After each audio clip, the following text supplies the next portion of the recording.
Hello everybody, welcome back to It's Current Year for another quick battle ladder replay today on the Tarantula Coast Isle map. I'm playing the Beastmen with a regular Beast Lord. I'm up against Han, Corner Chosen of the Norns. I don't know if that's a different name from their normal sort of gamer tag, but in the Han clan, he has taken the Warriors of Chaos being led by Kolek. We'll have a look at the forces. So he's got a fair, obviously, contingent of Marauder horsemen, one Horsemaster and one regular horseman on each side of the flank. For his battle line here, he's gone fairly narrow. You see the troop count here; it's in the mid 500s, but it's just the cheap Marauders because he has spent a significant amount. Obviously, Chaos Knights with 3 chevrons, not exactly cheap. He has the Chaos Knights with Lancers on this side, as well as the Summoners of Rage, the ROR Dragon Ogre unit that have the ability to summon a Chain Lightning once they sort of charge it up in combat. He's gone with a Metal Sorcerer. Interesting choice against the Beastmen, but the final transmutation can potentially be pretty strong on a blob, and obviously he's kept him probably pretty cheap. He has a Scroll of Shielding for some damage resistance as well, and leading the force is Kolek Suneater, who has taken Star Crusher, and he's got his Lord of the Storm regular natural ability. So for my own forces, we've got a little contingent of Centaurs on the flanks here, so they're going to have a bit of their work cut out for them. Also have some great weapon variants here, so they're going to probably do a bit of chasing to these guys. Don't want to take too much damage on the chase though. But over on this far side, I have 2 units of Poisoned Hounds. They're both hidden at the moment, or I think this one might be visible, but again, they're going to have their work cut out for them to chase down the Horsemen and the Horsemasters. For my own battle line, I have taken a front line of Ungors and Ungor Spears. Obviously, they can, they have Stalk, and they can also Vanguard deploy, so they can get up the field pretty quick. I've got the Destroyers of the Drakwold here for just a little bit of extra punch. I had some leftover money, so I upgraded a regular unit of Ungor Spears. I have 2 units of Bestigors. Don't really have a great target for them. Obviously, they'll do reasonably well against Knights and that kind of thing, but they're bit of overkill and they're pretty slow. They're easy to kite against sort of faster moving stuff, and even like the Summers of Rage. But I have got the 2 Chaos Giants here. Now, Chaos Giants have ridiculous stats. Obviously, 65 melee attack and 600 weapon strength, with 450 that being armor piercing. These guys are, if it wasn't for their speed, they've got one of the better stat lines of all the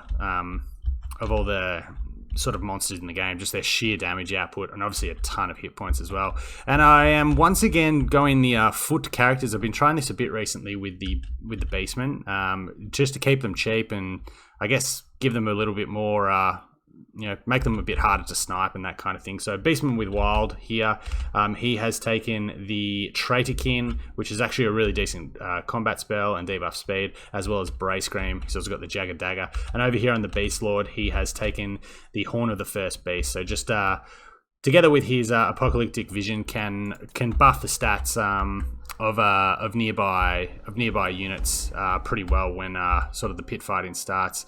So we'll get it on a bit of a faster play because things do. Actually, we won't go too fast because there is some action over on this side of the field.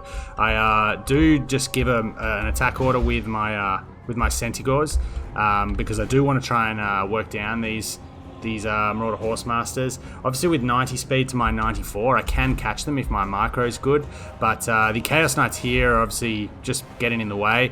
They didn't get a charge order off, so they're not going to do a ton of damage, but obviously my Centaurs aren't really going to do really much of anything to them. Over on this side of the battlefield, I did obviously have 1 unit of Hounds revealed, but I am pushing around here. I'm going to get a nice little pincer movement as the front lines start to meet, and we do get a nice little pincer movement. Bear in mind, these are the Poison Warhounds, so 1 successful melee attack will actually make it really easy for me to catch these. You see their speed now down to 68, so they're going to be hot on the heels of pursuit here.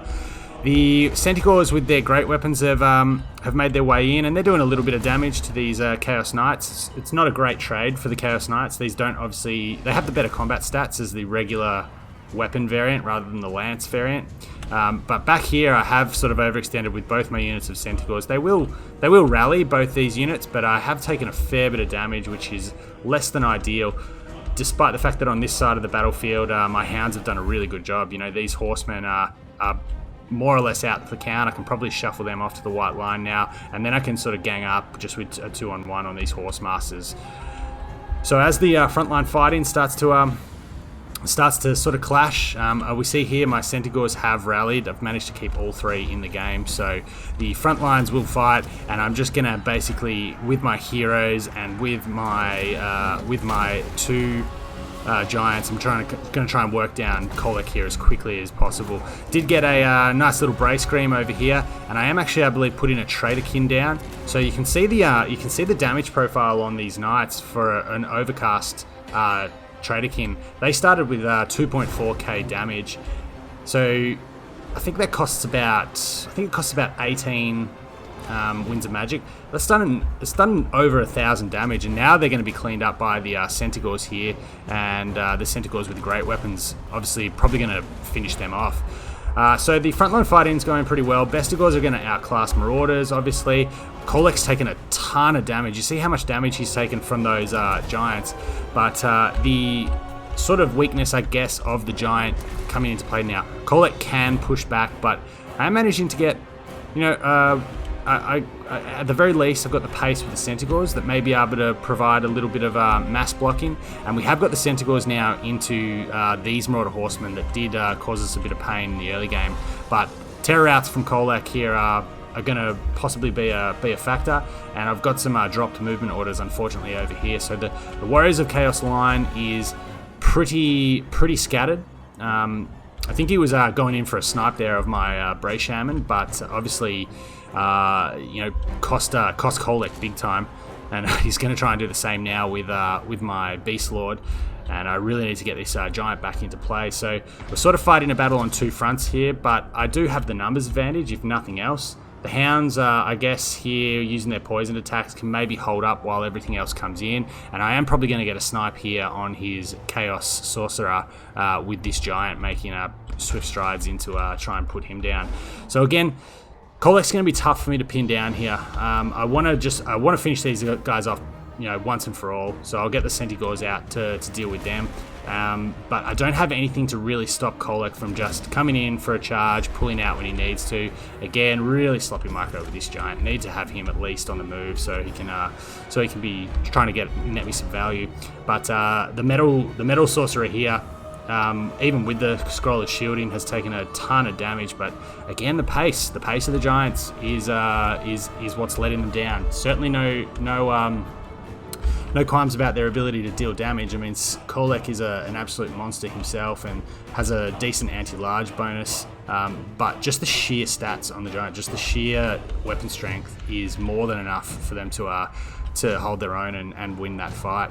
I don't mind this. He's trying to snipe this giant now that it's isolated, but I am going to get a wraparound with my infantry and hopefully just be able to pin in as much of this as I can. And obviously that metal sorcerer has hit the white line now, so Kolek's sort of dancing around out here. My giant, I'm just gonna blob everything back in and bring it back to the fight now. But obviously Chaos Knights, good armor. Okay melee defenses, not a lot of outside of the giant here. You know, Ungor Spearmen aren't really going to do a ton of damage to Chaos Knights with Lancers. The Summoners of Rage have managed to actually deal a bit of damage to the giant with their own anti-large bonus and their decent weapon strength, but they're just getting swamped now. It's just a numbers game for the Beastmen here, and with these Centaurs coming back in with the giant to pin in Kolek and kill him. I think my opponent does realise we didn't hit army losses quite there. I don't think. I think Kolek might have just shattered, but the Beastmen will take the field. So, got good value out of these hounds in the early game. One side of the field, the horsemen and the horse masters, you know, managed to pull back with one, whilst the other one came around to the trees, and then with the poisoned attacks, they just didn't have the speed to pull away. And you saw there just in going in for that snipe just how much damage giants can do. You know, this one here has gained 2 chevrons despite only killing 14 models. He probably knocked off a few Summoners of Rage as well. You just see it. You know, they might not have an anti-infantry bonus or an anti-large bonus, but they've 600 weapon strength is 600 weapon strength, and even against an absolute beast like Kolek, you know, two giants and then two characters as well. Didn't get a single kill with my Beast Lord, but he was there basically just to use his buffs and everything like that, to buff the troops around him and be pretty cheap. You saw just the ability that giants have when they can actually land a few of their attacks. You generally want to try to keep them fighting in amongst infantry. They don't have really any armor, and they've only got 30 or low 30s melee defense. So the damage they take back can add up. But a giant will do perfectly well against a Kolek or a Shaggoth 1-on-1, and you know, I invested fairly heavily here in 2, so pretty decent game. I probably could have spent less on the infantry, to be honest. You know, those Bestigor could have been, or could have been other units. I didn't really need them to beat the to Chaos Marauders, and then obviously all the other stuff, the Chaos Knights and the Summoners of Rage can use their ability to sort of just avoid Bestigors and to cycle charge. So, you know, if I was going to change my list up, they'd probably be the first thing to go. But happy with how everything else played in this map. And Traderkin, you saw there, is actually a pretty underrated spell within the lore of Wild. So, yeah, thanks for checking out the replay. We'll be back more with soon. Till then, take care.